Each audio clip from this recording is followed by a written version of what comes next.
လုံးမင်းမင်္ဂလာပါကျွန်တော်ဒီကနေ့ဖတ်ပြပေးမှာတော့စာရေးဆရာတာတီရေးထားတဲ့တပွဲစားတရေဆိုတဲ့ဝတ္ထုတူလေးကိုဖတ်ပြပေးသွားမှာပဲဖြစ်ပါတယ်အောက်ပြီးအောက်ရွာမှာတော့ဝါဆိုဝါကောင်းကြီးဖောင်ဖောင်မော့ဗျာကျုပ်တို့အညာမှာတော့နှမ်းနှုတ်ကောင်းတဲ့အချိန်ကြတကူးကစုံမှာထွန်ရက်ပြီးကျဲထားတဲ့နှမ်းတွေကိုဒီချိန်နှုတ်တာပေါ့ဗျာနှမ်းနှုတ်နှမ်းထောင်နှမ်းပုတ်နှမ်းထောင်ဆောင်နဲ့တာတီလဲနေရောညရောမအားရတဲ့အချိန်ပေါ့ဗျာဝါကောင်လာပြေလောက်ကြမှာအလုပ်တွေအားလုံးပြီးလို့တာတီတို့နားကြရတော့တာပေါ့ဗျာကျုပ်အမေကြောင့်လဲခမားသိပါတယ်လေကျုံနဲ့အဘအလုပ်တွေတအားပင်ပန်းပြီလို့နားတဲ့အချိန်ရောက်ပြီဆိုရင်ထမင်းကောင်းဟင်းကောင်းချက်ကျွေးတတ်တာလေးဗျာဒီအချိန်မျိုးမှာဝတ်စုံသားတို့အမဲစုံသားတို့ကလည်းတိတ်မပြတ်လာဘူးဗျကျုပ်တို့အညာရွာတွေမှာနှမ်းပေါ်ချိန်လေးဗျာရွှေငင်တဲ့အချိန်မို့အမေကဝတ်သားကိုပုံရင်ကြီးနဲ့ချက်လိုက်အမဲသားကိုဇီးသီးကြောင်းနဲ့ချက်လိုက်ပေါ့ဗျာကျုပ်ကလည်းအမေချက်တဲ့ဟင်းကောင်းနဲ့တခါစားသုံးမခံပဲဗျဒီနေ့လေဝတ်သားနဲ့ပုံရင်ကြီးချက်တာကျုပ်အကြိုက်လေးဗျာဘိုက်ကားအောင်စားပြီးထုံးစံအတိုင်းမကြီးပင်အောက်မှာအိတ်နေတာဗျတာတီကျုပ်နာတဲ့တိုးဝင်လာတဲ့အတန်ကြောင့်ကျုပ်လန်လို့သွားရောဗျကိုပြစ်ပေါ်ကနေခေါင်းထောင်ကြည့်လိုက်တော့ကျုပ်တောင်ကြောင်သွားတယ်ဗျဝိုင်းဝမှာဝါဖက်ခမောက်ကလေးဆောင်လို့ရက်နေတာဘဒူမန်းကိုကျုံမသိဘူးတာတီမင်းကကိုမမှတ်မိဘူးလားငါဘားကျုပ်လေးကွာညောင်ဝိုင်းကဘားကျုပ်လေးဟာဒီတော့မှကျုပ်ကောင်းထဲမှာချက်ချင်းတတိယသွားတာပြူကျုပ်နဲ့မျိုးချောင်းမှအတူတူတက်ခဲ့တဲ့ကောင်ညောင်ဝိုင်းကဘားကျုပ်ပဲဟေးကောင်ဘားကျုပ်လာလေကွာမင်းနဲ့မတွေ့တာကြလို့ရုတ်တရက်မမှတ်မိတာပါကွဘားကျုပ်ကဝိုင်းထဲကိုခြေလန်းကျဲကြီးနဲ့ဝင်လာရောဗျကျုပ်အိတ်တဲ့ကိုပြစ်မှာဝင်ထိုင်နေမျက်နာကတော့ကျောင်းလုံးကလိုပဲပြုံးဖြည်းဖြည်းနေဗျဘားကျုပ်ဆိုတဲ့ကောင်ကအရက်ပုပြက်ပြက်ကိုပြပြ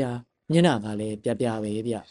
မျက်လုံးနဲ့နှာတန်းပေါ်ပေါ်မသိရင်တော့ကလကပြားလို့တော့ထင်စရာပေါ့ဗျာဒါပေမဲ့ဒီကောင်ဘားကျုပ်ကဗမာအစဲဗျသူတို့ဘေကြီးတွေဆိုရင်နန်းတွင်းမှာတော့အမှုထမ်းခဲ့ဘူးတာဆိုပဲအခုလဲသူ့ဘိုးဥရွှေကျုပ်ကညောင်ဝိုင်းတကြီးဗျဒီကောင်ဘားကျုပ်ကျုပ်တို့ရွာကိုတခါမှလာဘူးတာမဟုတ်ဘူးဗျဘားကျုပ်မင်းငါတို့ဝိုင်းကိုတော်တော်ရှာလိုက်ရသလားအေးနည်းနည်းတော့ရှာရတာပေါ့ကွဒါပေမဲ့မင်းကိုဒီရွာမှာမသိတဲ့လူမှမရှိတာကွာမင်းနာမည်ကငါတို့ညောင်ဝိုင်းမှာပါပေါက်နေတယ်ဟာဟေးဘလို့ပေါက်နေတော့ကွဘားကျုပ်ရထနောင်းကုန်းကတာတီကပယောဂတွေတိုက်တွေနိုင်တယ်လို့ကြော်ကြားနေတာကွအာမဟုတ်ပါဘူးဘားကျုပ်ရငါကမင်းသိတဲ့အတိုင်းလှုပ်ဆက်စုတတ်တဲ့အကောင်လေးကွာဒီတော့ဆရာကြီးတွေကအဖော်လို့ခေါ်ရင်ငါကဆက်စုကျင်တာနဲ့ရှောက်လိုက်တာကွဘဟုတုတတွေတော့အများကြီးရတာပေါ့ကွာလူလောကမှာလူတိုင်းမသိနိုင်တဲ့အံ့ဩစရာတွေအများကြီးရှိနေတာတွေသိရတာပေါ့ဘာကြုတ်ရငါကဆရာတော့မဟုတ်ပါဘူးမင်းကသာဆရာမဟုတ်ဘူးပြောနေတာဒီနာကရွာတိုင်းမှာတော့မင်းနာမည်ကိုခလေးကအစသိနေတာဗျာကျုပ်ကအိမ်မော်တက်ပြီးအမေကိုဧည့်သည်လာတယ်လို့ပြောရင်ငကားဆေးဘောလိမ့်နဲ့ဆေးလိပ်ကွက်ကလေးကိုယူလာတယ်ဘာကြုတ်မင်းငကားတောက်တယ်မို့လားတောက်တာပေါ့ကွငါတို့ရွာဘက်မှာလဲငကားပဲအတောက်များတာပါကျုပ်ကငကားဆေးလိပ်ပေါ့တလိပ်ကိုမြင်းညိပြီးဘာကျုပ်ကိုတဲ့တယ်အမေကလက်ဖက်ပွဲနဲ့ရင်နွေးချမ်းအိုချလာချပေးတယ်မင်းထနောင်းကုန်းလာကိုလာတာဘာကိစ္စရှိလို့တော့ကွမင်းကိုလာခေါ်တာကွမှလို့မင်းကိုလာပင့်တာကွလောက်ပြန်ပြီငါကဆရာမမဟုတ်တာငါ့ကိုပင့်ရမလားကွဘာကျုပ်ရမသိဘူးလေကွာစကားတွေဘာတွေမှားသွားမှာစိုးလို့ပါကွာပြောပါအောင်ဘာကျုပ်ရမင်းတို့ရွာမှာဘာတွေဖြစ်နေလို့တော့ငါ့ဘိုးညောင်ဝိုင်းတကြီးလဲတော်တော်ကိုစိတ်ညစ်နေပြီကွငါကမင်းအเจ้าကိုပြောပြတော့ငါဘိုးကမင်းစီကိုချက်ချင်းသွားဖို့လွတ်လိုက်လို့လာတာမင်းတယောက်တည်းညိုင်ဝမ်းကနေကုန်းချောင်းလာတာလားမဟုတ်ဘူးကွတာတီရငါလဲနေလာတာလဲနဲ့လဲသမားကိုထနောင်းကုန်းတကြီးအိမ်မှာထားခဲ့ပြီးမင်းကိုလာရှာတာမင်းတို့တကြီးကငါ့ဘိုးရဲ့မိတ်ဆွေလေးကွာဩဒီလိုလား နှုတ်ပြောပါအောင်ကွာမင်းတို့ရွာမှာဘာတွေဖြစ်လို့တော့ဘာကျုပ်ကအမေတဲတဲ့လက်ဖက်ကိုအားရပါးရစားပြီးရေနည်းကိုတစ်ခွက်ပြီးတစ်ခွက်တောက်ရကနေကျုပ်ကိုပြောပြတယ်ဘာဖြစ်တယ်ဆိုတာမပြောခင်မင်းကိုငါတို့ရွာကလူတစ်ယောက်ရဲ့အကြောင်းကိုအရင်ပြောပြရမယ်ကွာတာတီရဒါမှမင်းစဉ်းစားလို့ရမှာဟုတ်လားဘတူတုံးကမုတ်ဆိုးငဆိုးလို့ခေါ်တဲ့တပွဲစားဘိုးစုဟေးတပွဲစားဘိုးစုအေးဟုတ်တယ်ငါတို့သိတဲ့အရွယ်မှာမုတ်ဆိုးငဆိုးကအသက်ကြီးနေပြီကွ50ကျော်50ကျော်လောက်ရှိပြီဒါကြောင့်ငါတို့ကသူ့ကိုဘိုးဆိုလို့ခေါ်ကြတာလေကွာအော်ဘိုးဆိုကမုတ်ဆိုးအလုပ်ပဲလုပ်တာလားတခြားအလုပ်တွေဘာတွေမလုပ်ဘူးလားဘာမှမလုပ်ဘူးကွမုတ်ဆိုးအလုပ်တစ်ခုပဲလုပ်တာငါတို့သိသလောက်တော့ဘိုးဆိုအမဲမရတဲ့နေ့ဆိုတာတစ်ခါမှမကြားဘူးရလာတဲ့အမဲကိုလည်းသူ့မိန်းမနဲ့တမီးကမြို့မှာကိုယ်တိုင်သွားပြီးဈေးကောင်းကောင်းနဲ့ရောင်းတာကွထမင်းဆိုင်တွေကလည်းပင်တိုင်းယူကြတယ်ငါတို့ရွာမှာဘိုးဆိုကလူချမ်းသာစရင်မှာပါတာကွတောဝက်ကြီးဆက်ယုံတမင်တရေပြက်တယ်လို့ကမရှိဘူးကွဘိုးဆိုအတီးကလိုက်တာကတော့တောဝက်ပေါ့ကွာဘိုးဆိုကငါတို့ရွာမှာဝိုင်းကောင်းကောင်းနဲ့တိုက်ခံအိမ်နဲ့နေနိုင်တာကွသူ့မယားနဲ့တမီးဆိုတာရွှေကိုတီးနေအောင်ဝစ်ကြတာတာတီရမိုးဆိုအလုပ်ကိုချမ်းသာအောင်လုပ်နိုင်တဲ့သူပါလားဘာကျုပ်ရအေးအဲ့လောက်တော်လို့လေသူဒီဘဝကိုရောက်တာပေါ့ကွာဟေးဘယ်ဘဝတော့ကွာတပွဲစားကြီးဘဝလေးကွာဘလို့ကြောင့်တော့ကွာဘာကျုပ်ရဲ့ဒီလိုတာတရေဒီလိုဟေ့ဘာကျုပ်ကကျုပ်ကိုတပွဲစားကြီးဘိုးဆိုရဲ့အကြောင်းကိုပြောပြတော့တာပေါ့ဗျာဘာကျုပ်ပြောတဲ့ဘိုးဆိုရဲ့အကြောင်းကိုကျုပ်ပြန်ပြောပြပါမယ်ညောင်မိုင်းဝါကဦးကြားနဲ့ဒေါ်လုံးဆိုတဲ့လင်မယားနှစ်ယောက်မှာငဆိုဆိုတဲ့သားလေးတစ်ယောက်မွေးတယ်ဗျကလေးကငယ်ငယ်လေးကတည်းကတလိษံကလေးတွေကိုတက်ဖြတ်ညင်းစဲတိတ်လောက်တာဆိုပဲနည်းနည်းလေးကြီးလာတော့ငှက်ပြည့်ငားများနေတိုင်းလောက်တာတယ်ဗျ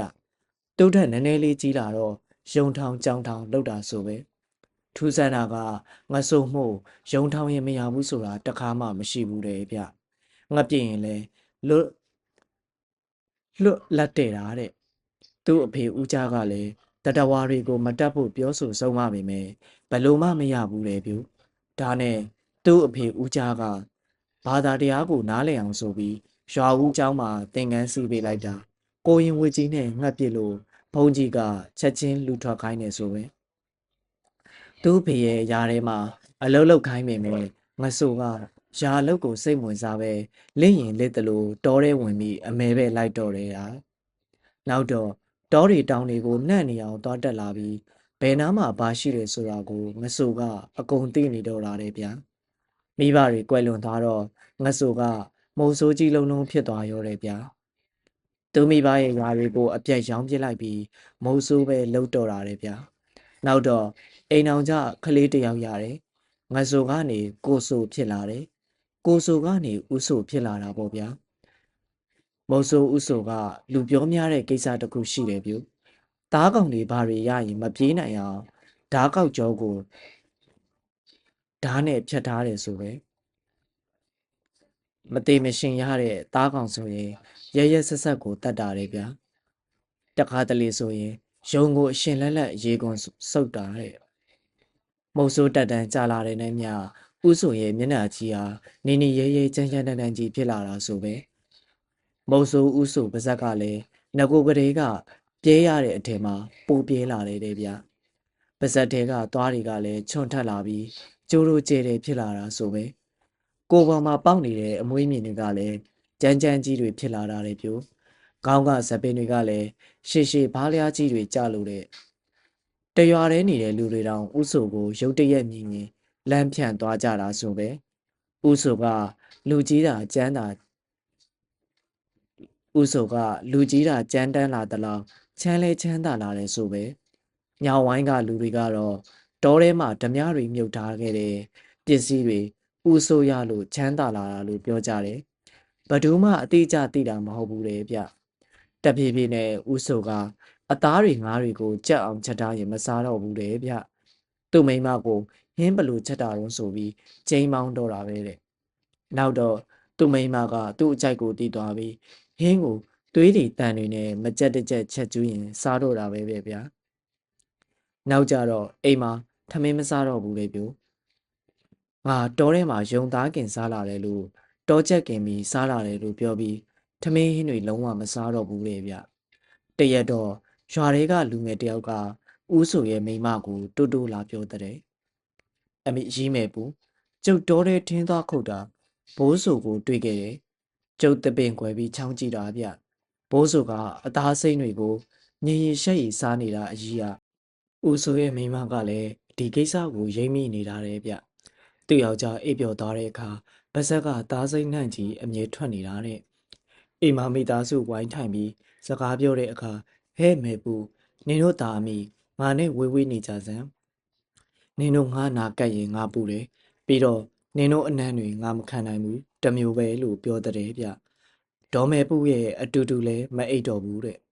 နောက်တော့ရွာထဲမှာကိုမနေတော့တာတဲ့ဗျတောထဲမှာတဲထိုးပြီးတယောက်တည်းနေတယ်တဲ့ဗျသူ့မိန်းမစီကိုသူ့ရတဲ့အသားတွေခုတ်တစ်ပြီးဂုံဒီအိမ်နဲ့ထုတ်ပိုးပြီးလာလာပို့တာတဲ့ပြီးရင်တောထဲကိုပြန်တော့တာပေါ့တခါတော့ဦးစုံကပြောတဲ့မနေ့ကငါခုတ်တစ်ထားတဲ့တောဝက်သားတွေကိုတောတွေကတရေတကောင်ကလာပြီးခိုးစားလို့နေနဲ့ငါနဲ့နတ်ပန်းတက်ရသေးတယ်မေပူရဲ့ဘယ်ရမတော့ငဆိုကြောင့်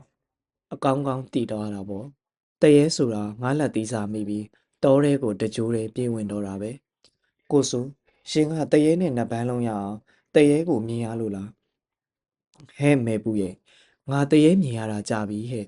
မြင်လို့ပဲနတ်ပန်းတက်လွတ်လိုက်တာပေါ့တော်ဘူးကတော်တော်ကိုစိတ်မကောင်းဖြစ်သွားတာတဲ့ပြူဒါနဲ့သူ့ယောက်ျားမုံဆိုးကြီးကိုပြောတဲ့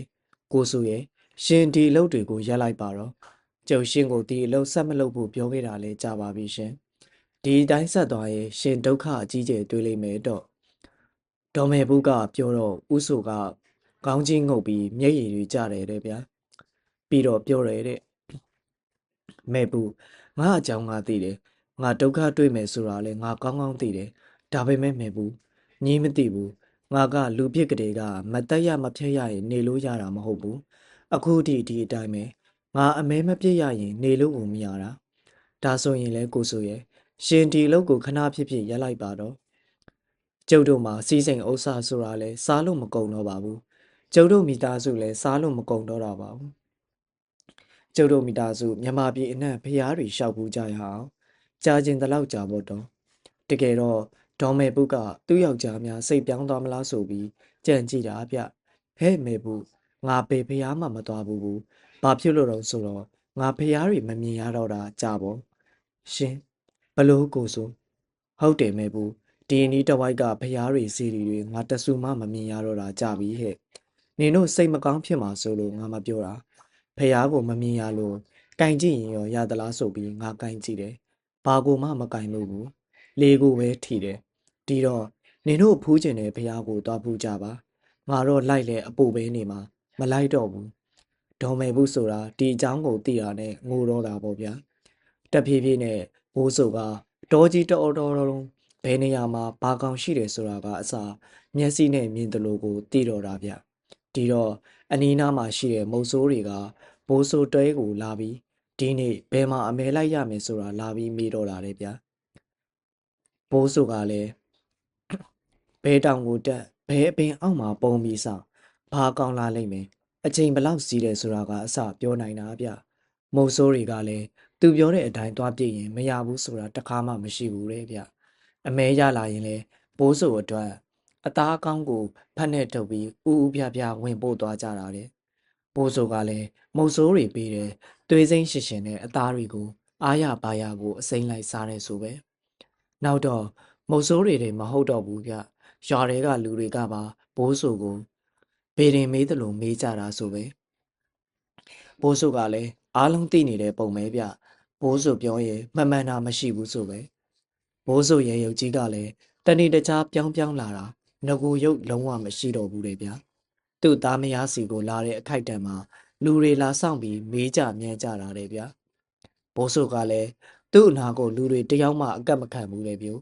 ခက်လန်းလန်းကပဲမေးကြရတာလေဗျသူ့သားမယားနဲ့လည်းဝေးဝေးပဲနေတော့တာလေဗျ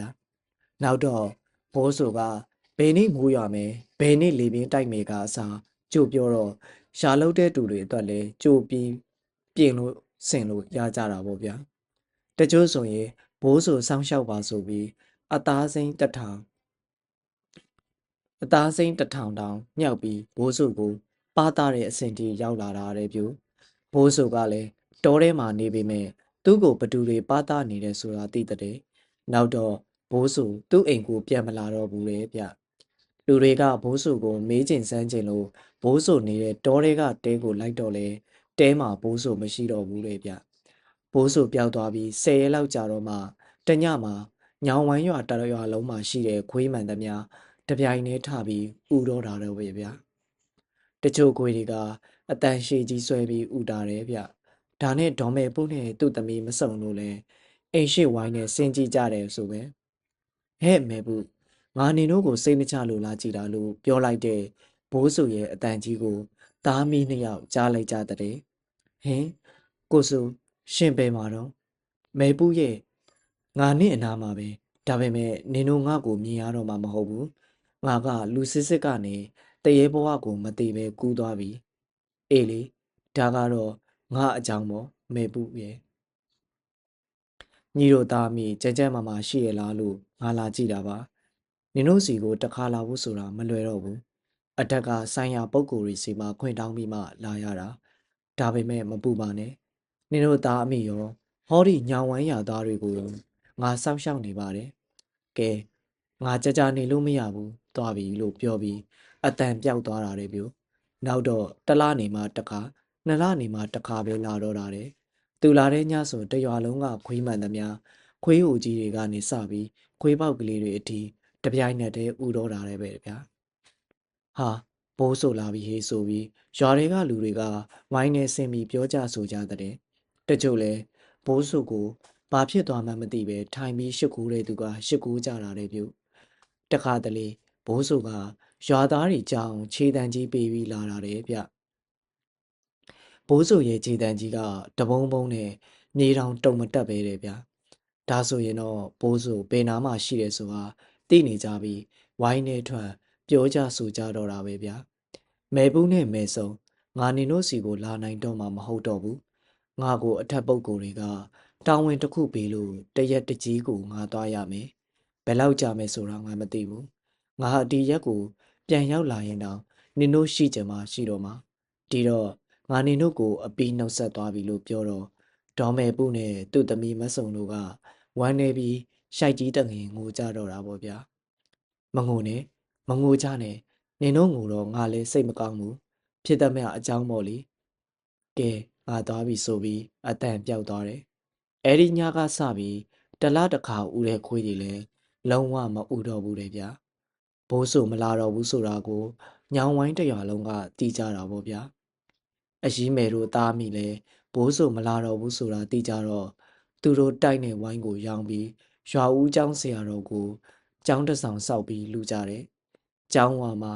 ညောင်ဝိုင်းရွာသားမိုးစိုးကြီးဘိုးဆိုကောင်းမှုတို့ခပီးထိုးထားတဲ့။ကျောင်းပြီးတာနဲ့ရေဆက်ကြအမျှဝေပြီးဒေါ်မေပုတို့သားအမိကရွာကအပီပြောင်းသွားကြရောတယ်ပြော။တချို့ကပြောတော့လေသားမိနှစ်ယောက်စလုံးစကိုင်းကြောင်မှာတီလာရှင်ဝင်နေတဲ့တဲ့ဒေါ်မဲပူးတို့သားမိကတော့တကယ်ကိုတရားရလောက်တာပေါ့ဗျာကြောက်လဲအကြီးအကျယ်ကြောက်သွားကြတဲ့ပုံပဲဗျဘားကျုပ်ပြောပြတဲ့တပွဲစားကြီးဘိုးဆိုအကြောင်းကဒါပဲဗျကျုပ်လဲကျုပ်တငယ်ချင်းပြောတဲ့ညောင်ဝိုင်းကမိုးဆူကြီးရဲ့အဖြစ်အပျက်ကိုစိတ်ဝင်တစားနားထောင်နေမိတာပေါ့ဗျာနေပါအောင်တာတေးရငါတို့ရွာသားတွေကမိုးဆူကြီးဘိုးဆိုကိုတပွဲစားကြီးလို့ခေါ်ကြတာဘာအတိတ်ပဲတုန်းကငါလဲသူတို့ခေါ်လို့တာခေါ်လိုက်တာကွာတပွဲစားဆိုတာဘာအတိတ်ပဲနဲ့ခေါ်မှန်းကိုမသိတာကွာဘာကျုပ်ကလည်းတပွဲစားဆိုတာလူကနေမသေးပဲတပြေးပြေးတရေဖြစ်သွားတာကိုခေါ်တာကွာလူတစ်ပိုင်းတရေတစ်ပိုင်းကြီးတွေကိုခေါ်တာတက်လုံးကောင်းမှုကုသိုလ်ဘာမှမလုပ်ပဲပါဏာတိပါဒကံတွေထူးထူးခြားခြားကျူးလွန်နေဘာဆိုလို့လို့အင်းတကြီးဘိုးဆံမဲတို့လိုလူတွေဟာတပွဲစားကြီးတွေဖြစ်ပြီးအရှင်လက်လက်ကနေငရဲကြီးတရေကြီးတွေဖြစ်သားကြတာကွာဘာကျုပ်ရအေးဟုတ်လားမင်းပြောတဲ့အင်းတကြီးဘိုးဆံမဲဆိုတာလေတို့ရွာကဘိုးဆိုတို့လိုဖြစ်တာပဲလားကွာ ဟုတ်ပါဗျာအင်ကြီးတွေကိုလေလံဆွဲပြီးအင်းသက်ကြီးလှုပ်ကြတဲ့သူတွေဟာဒီလှုပ်ကြီးကအာကုသို့ကြီးလွန်လို့3 နှစ်လောက်ပဲလှုပ်ကြတာကွာပြီးရင်တခြားအလုပ်ကိုပြောင်းလို့ကြတယ်ဆိုပဲဘိုးဆန်မဲကတော့သူ့ညမမဖဲဝါနဲ့အတူတူမင်းပြစ်မင်းတန်တင်းတော်မှာမို့လို့ထွက်ပြေးတိမ်းရှောင်နေကြရတာဆိုတော့ဒီအင်းကြီးထဲမှာပဲဇက်မြုံနေကြရတာကိုကွာဒီတော့3 နှစ်မဟုတ်ပဲတသက်လုံးဒီအလုပ်ကိုပဲလုပ်ကြရတာတော့ပေါ့ဒီမှာရင်အာကုသူတွေကအတိုင်းစားမရှိကြီးကုန်တော့တာပေါ့ဘာကြုံရနေပါအောင်ကွာတာတီယာမင်းပြောတဲ့အင်းတကြီးဘူးဆန်မင်းနဲ့သူညမမဘဲဝအကြောင်းကလည်းစိတ်ဝင်စားဖို့ကောင်းသားကွာနော်အေးဟုတ်တယ်ကွာအကိုလှုပ်တဲ့ဘူးဆန်မင်းကအင်းကြီးထဲမှာလှေတစင်းနဲ့ပိုက်ဆွဲတဲ့နေရာတွေမှာလိုက်ကြည့်တယ်အာကုသူများလာတော့ဘယ်နားမှာဘာငါးတွေရှိတယ်ဆိုတာကိုဘိုးဆန်မဲကအတက်တိနေတာကွဒီတော့လေမောင်ညိုတို့ကဘယ်နားမှာပိုက်ချငမြင်းအကြီးကြီးတွေရှိတယ်မောင်မဲတို့ကဘယ်နားမှာပိုက်ဆွဲငဒန်တွေအုပ်စုလိုက်နေတယ်မောင်ဘားတို့ကဘယ်မှာသွားပိုက်ချငကြီးတွေအလုံးလိုက်အုပ်စုဖွဲ့နေတယ်ဆိုပြီးပြောတာကွသူပြောတဲ့နေရာတွေမှာပိုက်သွားချရင်လေသူပြောတဲ့အတိုင်းကိုတန်းနေတာတဲ့ဘာကြုံကြီးဒီတော့ဘိုးဆန်မဲအင်းမအလုံးလုံးရတဲ့သူတွေကတတ်တာကြတာပေါ့ကွာငါးကိုလွယ်လွယ်နဲ့ကိုဖမ်းလို့ရနေကြတာပေါ့အေးနော်အင်းလုပ်ငန်းကလည်းအကုသူတော့တော်တော်ကြီးသားကဟာကြီးပါပြီလားဘာကြုံရငရံကြီးတွေကိုငပိလုံးငကြောက်ခွဲတယ်ဆိုတာအရှင်လက်လက်ကြီးတွေကိုခေါင်းဖြတ်မသေးမရှင်တွေကိုခွဲကြစိတ်ကြစားနေကြရတာကွငကြီးကြောက်လောက်တာကိုမင်းမတွေ့ဘူးလို့ကွကျက်စင်ဘော်ကိုငကြီးတွေအရှင်အတိုင်းတောင်းကြီးတွေနဲ့လောင်းချပြီးဖြန့်လိုက်ရတာပြီးတော့အောက်ကမီးနဲ့မြိုက်ကငါးတွေကထွန်းထွန်းလူပြီးတေတာကွဘာကြုံရတတေမင်းကဓာတွေကိုမြင်ဘူးလို့လားအာငါတို့ရွာကကိုစိတ်ဖွားနဲ့အောက်ပြည်ကိုငပိဝဲငချောက်ဝဲလိုက်ဘူးတယ်ကွအင်းကြီးတွေလည်းလိုက်သွားဘူးတယ်ဓာတွေကငါတွေးခဲ့တာလေကွာပြောပါအောင်ကွဘိုးဆန်မဲတို့မဖဲဝါတို့အကြောင်းကိုအေးဘိုးဆန်မဲကအင်းထဲမှာဦးစီးပြီးငါးဖမ်းတလူရလာတဲ့ငါးတွေကိုငပိတန်ရင်ငပိငချောက်တန်ရင်ငချောက်ခွဲပစွန်ကြောက်လုံးပစွန်တုံးကြောက်လန်းဓာတွေကိုလူအုပ်ချပြီးနိုင်နေအောင်လုပ်တဲ့နေရာမှာညီမလုပ်တဲ့မဖဲဝါကအုပ်စီးရတာပေါ့ကွာနောက်တော့မင်းတို့ရွာကဘိုးဆိုကြီးလို့ပဲကွာဘိုးဆန်မဲကြီးလဲပုံစံကြီးပြောင်းလာပြီးတားစိမ့်ငါးစိမ့်တွေစားတဲ့အဖြစ်ကိုရောက်တော့တာတဲ့ဟေ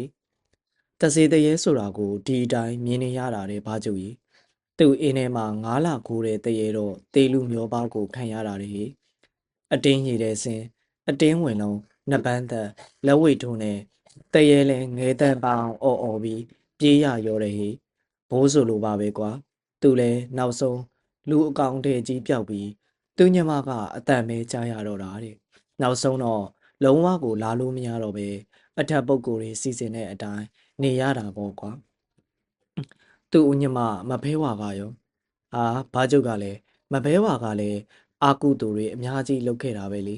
ဒါပေမဲ့မဖဲဝါကတော့တပွဲစားမဖြစ်ဘူးကွာသူကတေပြီးမှတရေဖြစ်တာပါမဖဲဝါကလူဘဝမှာအာကုသူအလုပ်ပေမဲ့သူ့မှာမလွဲတာလို့တာလုပ်ရတာကွကုသိုလ်အာကုသိုလ်ကိုနားလည်ပုံရတယ်အာကုသိုလ်စိတ်ကိုစိတ်ပါလက်ပါလုပ်ပုံမရဘူးဒါကြောင့်တရေဖြစ်တာတော့သူ့မှာကုသိုလ်အစွမ်းလေးတွေရှိနေတယ်ဘာကြုံရဘိုးဆန်မဲတို့မဖဲဝါတို့ခုထိမကြွသေးဘူးလားကွာတတေရဟာဘာကြုံကလည်းသူတို့ဘုံဘဝရဲ့တက်တန်းနဲ့လူဘုံရဲ့တက်တန်းကကွာတယ်လေကွာခုထိမကြွကြသေးဘူးဘိုးဆန်မဲကြီးကကွင်းပိုင်ကြီးလေကွာမဖဲဝါကတင်းချိုင်းအပိုင်စားကွာကွင်းပိုင်ကြီးဆိုတာတပွဲစားကြီးဘိုးဆန်မဲလားဟုတ်ပါဗျာအော်ဒီလောကမှာတိုးရွာကဘိုးဆိုလိုလူမျိုးတွေလည်းရှိတာကိုရှိတာပေါ့ကွာနေပါအောင်ဘာကြုံရဲ့မင်းခုငါးစီကိုလာရတဲ့အကြောင်းကိုလည်းပြောအောင်လေကွာအေးဟုတ်သားပဲကွာဘိုးဆိုအကြောင်းပြောရဘိုးဆန်မဲတို့မဘဲဝါတို့အကြောင်းပြောရနဲ့လာရင်ကိစ္စကိုတော့မပြောမိဘူးဖြစ်နေတယ်ကွာဘာကျုပ်ကငကားစေးဘောလိတ်ကို2 ဖွာ3 ဖွာဆက်တိုက်ဖွာလိုက်ပြီးတော့ပြာကန်ခွက်ထဲမှာချထားလိုက်တယ်ဒီလိုတာတည်းတပွဲစားကြီးဘိုးဆိုငါတို့ရွာကနေအပီးပြောက်သွားတာကြာလာပြီကွာသူ့မိသားစုကလည်းအပီးရောင်းချပြီးပြောင်းသွားတာကြာပြီပဲ ခုလောက်ဆိုရင်ဘွားတီလာရှင်တွေဝတ်သွားတဲ့ဒေါ်မယ်ပူတောင်ရှိသေးရဲ့လားမသိဘူးကွာဟိုတညာကတော့ငါတို့ညောင်ဝိုင်းမှာတရွာလုံးမှာရှိတဲ့ခွေးတွေပြိုင်တူဥလိုက်ကြတာကွာခွေးဟိုကြီးတွေကစပြီးမွေးကင်းစအကောင်တီတကောင်မှကိုမကြံဘူးဟေဟာဟုတ်လားဘိုးဆိုရှိတော့ကဥတဲ့ပုံစံပဲလားဟုတ်ပါဗျာအဲ့ဒီအတိုင်းကိုဥတာကွာခွေးတွေဥပြီးခဏကြာတော့ရွာထဲကိုဝင်လာတဲ့ခြေတံကြီးကွာကြောက်စရာကောင်းလိုက်တာတာတရားဘုံဘုံဘုံဆိုပြီးတလန်းချင်းလှမ်းဝင်လာတာကွာခလေးအမေတွေဆိုရင်ခလေးတွေကိုနားတွေလက်နဲ့အုပ်ထားကြရတာဆိုပဲဒါဆိုရင်ဘိုးဆိုပြန်ရောက်လာတာဖြစ်မှာပေါ့ကွာအေးဟုတ်တယ်တာတီငါတို့တရားလုံးကလည်းဒီအတိုင်းပဲထင်ကြတာတခြားသူတွေကတေးပြီးမှတရေဖြစ်သွားတာမို့လားသူမိသားစုကိုမမိကြမှာမမိမှာပေါ့ကွာဘိုးဆိုကတော့မသေးပဲတရေဘဝကိုကူးသွားတာဆိုတော့သူမိသားစုကိုမေးပုံမပေါ်ဘူးကွာအင်းမင်းပြောတာဖြစ်နိုင်တယ်ဘာကြောင့်အေးပြောပါအောင်ကွာနောက်တော့တပွဲစားတရေကြီးကဘာလို့တော့သူ့အိမ်ရှိရောက်တော့ခြေတံပျောက်သွားတယ်ကွာခွေးတွေကတော့ရက်သွားလိုက်ခဏကြာရင်ထောက်လိုက်နေတရွာလုံးဘသူမှမအေးရဲကြတော့ဘူးပေါ့ကွာသူ့အိမ်ကိုပြန်လာတာရှိမယ်ကွာကျုပ်ကလည်းကျုပ်တွေးမိတာကိုပြောပြတာပေါ့ဗျာတူတိုက်ကိုအရေးမဲ့ဘူးစီကဝယ်ထားလိုက်တဲ့လူတွေကလည်းကြောက်ကြတာပေါ့ကွာတပွဲစားတရေကြီးကသူတို့အိမ်ရှိမှရက်နေတာကိုအိမ်ထဲကလူတွေသိတော့အသားဆက်ဆက်တုံအောင်ကြောက်ကြတာတဲ့ကွာဒါပေါ့ဟုတ်မှာပေါ့ဘာကြောက်ရလောကမှာတရေမကြောက်တဲ့လူဆိုတာရှားသားလူမပြောနဲ့ခွေးတွေနွားတွေတောင်တရေကြောက်ကြတာဟုတ်ကွာတရေကြောက်တဲ့အထဲမှာမင်းတော့မပါတော့ဘူးထင်တယ်ဒါတီဘာကြောက်ကကျုပ်ကိုပြုံးဖြည်းဖြည်းနဲ့ကြည့်ပြီးပြောတာဗျဘာကြောက်ရဘဲနဲ့မကြောက်ပဲရှိပါမလို့ကြောက်လိုက်တာမှကြက်သိန်းတွေတပြန်းပြန်းထနေတာကွာတခါတလေများစပင်းတွေတောင်ထောင်ကုန်တာဟိဟင်ဟုတ်လားဒါနဲ့များမင်းကဒီကိစ္စတွေလိုက်လုပ်နေရတယ်လို့ဟာဟာဒါကတော့ဝါသနာကွာဘာကြောက်ရဝါသနာအော်အေးငါစကားဆက်ရအောင်မေတပွဲစားတရေကြီးကငါတို့ရွာတွေကိုအခုညာတိုင်းလာနေတာကွာအာယုံတက်ကနီးမှပြန်သွားတာသူပြန်ထွက်သွားတဲ့ခြေတံကြီးလဲကြားကြရတာကွာတညတော့တပွဲစားကြီးကအိမ်ရှိမှရက်နေုံနေမကပဲမဲ့ဘူးသမီးမဲ့ဆုံးလို့လမ်းခေါ်တဲ့ဟိကျန်တဲ့လူတွေကတော့မကြားကြဘူးကွာအိမ်ထဲကလူတွေကတော့အကုန်လုံးကြားတယ်သူတို့လည်းဒိုးရောက်သွားတယ်လေပဲကွာဘိုးစုကိုသူတို့လည်းကောင်းကောင်းသိတာပေါ့သူတို့ပြောတာကတော့မဲပူလို့ခေါ်တဲ့အတန်ကဘိုးစုအတန်မှဘိုးစုအတန်နဲ့ဗျာအင်းခတ်တော့ခတ်တာပဲဘာကြောင့်ရဲ့သူကလည်းသူ့မိသားစုကိုပရိယလို့လာတာမို့လားတခြားကလည်းမဟုတ်ဘူးလေကိုရွာသားတွေလေတလုံးလဲရွာကလူတွေကိုအသားငါးရှာကျွေးခဲ့တဲ့လူတစ်ယောက်လေကွာပြီးတော့ကိုမျက်စိအောက်မှာပဲတပွဲစားကြီးဖြစ်ပြီးတရေကြီးဖြစ်သွားတာလေတရွာလုံးကသိနေကြတာမို့လားဒါပေမဲ့တာတီဘိုးစုကတရေဒါပေမဲ့တာတီဘိုးစုတရေကမဲပူလို့ခေါ်တဲ့ညနောက်တနေ့မိုးလေလင်းရောဘိုးစုအိမ်ကိုဝယ်ပြီးနေတဲ့လူတွေတခါတည်းပြောင်းပြေးတော့တာပဲဟိမင်းစဉ်းစားကြည့်လေကွာဒီလူတွေပြောတာလည်းမမှားဘူးကွာပထမရွာထဲဝင်လာပြီးအိမ်ရှိမှလာရက်နေတယ်နောက်တော့သူ့မိန်းမနဲ့တမီးနာမည်ကိုခေါ်တယ်နောက်ဆိုရင်အိမ်ထဲဝင်မလာဘူးလို့ပြောလို့ရမလားတဲ့အေးသူတို့ပြောတာလည်းဟုတ်တာပဲကွာဘာကြောင့်ရငါအခုလာတာအဲ့ဒီကိစ္စပဲကွာငါအဖိုးညောင်ဝိုင်းတကြီးလဲဘာလို့လောက်ရမှန်းမသိဘူးဟေရွာသားတွေကလည်းရောက်လာပြီးမျက်နှာငယ်လေးတွေနဲ့မေးကြလို့ဟေတကြီးဘာလို့မှာတော့တခုခုတော့လုံးမဖြစ်မယ်နဲ့ပေါ့ကွာတီကြားတယ်တချို့ရွာသားတွေကလည်းတကြီးရဲ့နှလုံးပြူတနတ်နဲ့ပြစ်လွတ်ပါလားဗျာလို့ပြောဘုံကြီးပြေပြီးတရွာလုံးပရိတ်ရွတ်ပြလို့ပြောပေါ့ကွာငါအဘိုးကတွေးတောတာကတပွဲစားတရေကြီးဟာမသေးပဲတရေဖြစ်သွားတာဆိုတော့ဒီရွာကိုသူ့ရွာလို့တတ်မှတ်နေတာဒီရွာသားတွေကိုလည်းသူ့ရွာသားတွေလို့သိနေတော့မယ်တခုခုသွားလှုပ်လိုက်တော့မှတပွဲစားတရေကြီးကစိတ်ဆိုးသွားရင်ခတ်မယ်ဆိုပြီးဘာမှမလုပ်သေးတာကွ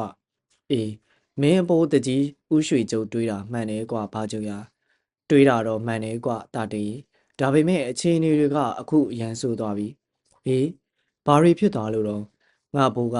ခဏနေကြပါအောင်စဉ်းစားပြရစီအောင်ဆိုတာကိုတချို့ကလည်းမကြေမနက်ဖြစ်ကြရဟေ ဒီတကြီးလှုပ်ပုံနဲ့တော့ငါတို့တရွာလုံးဒုက္ခဖြစ်တော့မယ်ဆိုပြီးညဘက်ခွေးတွေဥတန်ကြတာနဲ့တန်ပုံးတွေတီးကြတော့တာဟိတရွာလုံးကိုညံနေတော့တာပဲကွာပြီးတော့ဘိုးစုကြီးဝင်လာတဲ့လမ်းမှာပရိတ်ရည်တွေထွက်ပြန်ကြတယ်ဟာဒီတော့ဘာဖြစ်ရမှာတော့တာတရားတပွဲစားတရေကြီးကိုသွားပြီးဆွလိုက်တယ်လို့ဖြစ်တာပေါ့ကွာပရိတ်ရည်ဖြန်းနေတဲ့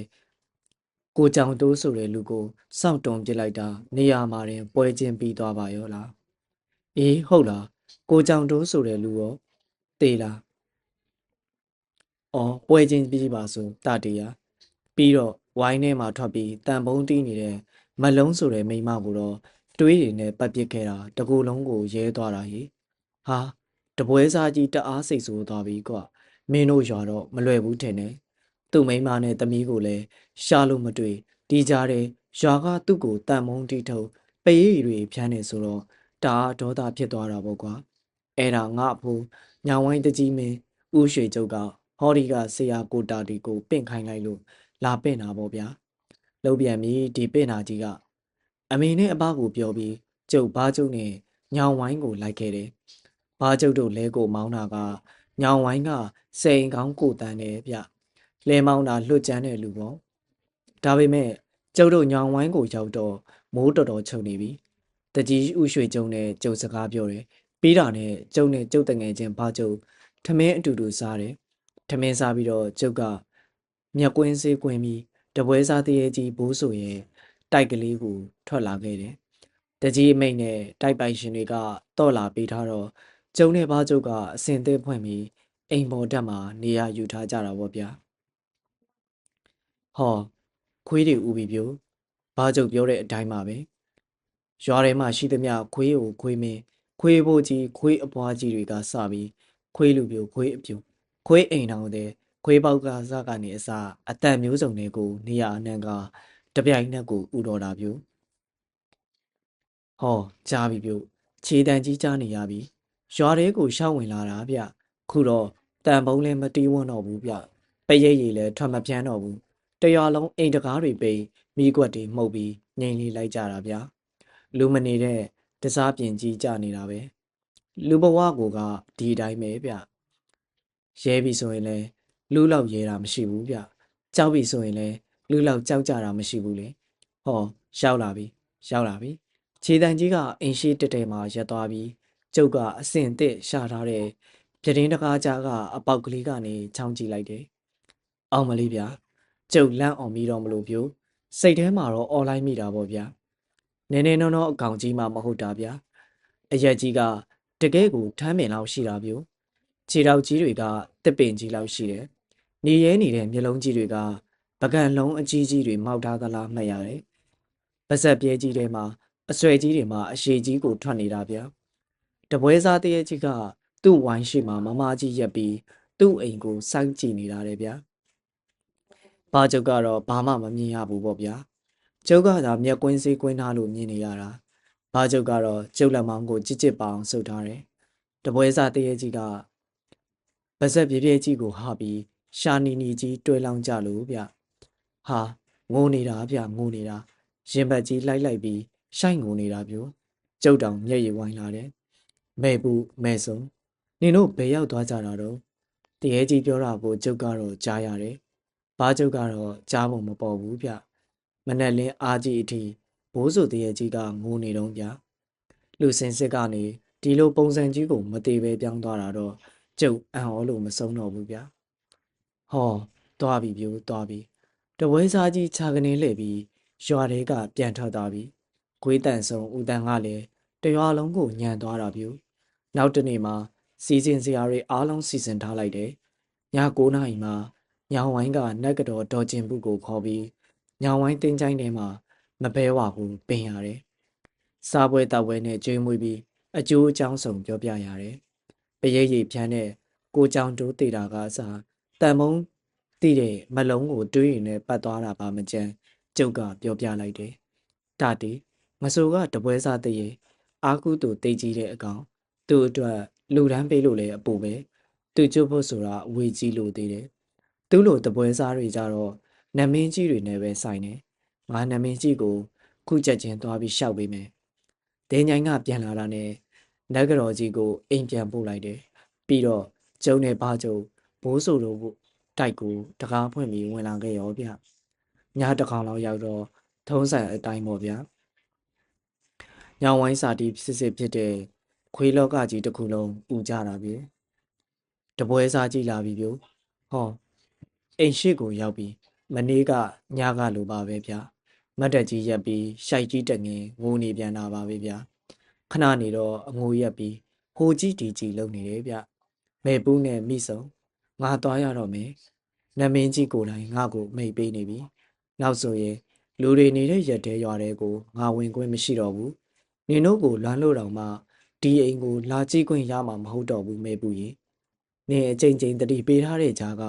နင့်စကားကိုငါနားမထောင်ပြီလို့ဒီလိုဘဝမျိုးကိုရောက်ခဲ့ရတာဆိုတာငါသိတယ်မဲပူးငါသိတယ်တပွဲစားတရေကြီးနောင်တရသွားပုံပဲဗျဒါပေမဲ့တိတ်နောက်ကျသွားခဲ့ပြီပေါ့ဗျာခြေတလန်းချင်းလှမ်းပြီးရွာတွေကပြန်ထွက်သွားတဲ့ခြေတန်းကြီးကိုကျုပ်လိုက်ပြီးနားထောင်နေမိတယ်တပွဲစားကြီးဘိုးဆိုဒီရွာတွေကိုဘယ်တော့မှလာမှာမဟုတ်တော့ဘူးဗျာနောက်တနေ့မှာဘာကျုပ်ကကျုပ်ကိုလှဲနဲ့ပြန်ပို့ပေးခဲ့တယ်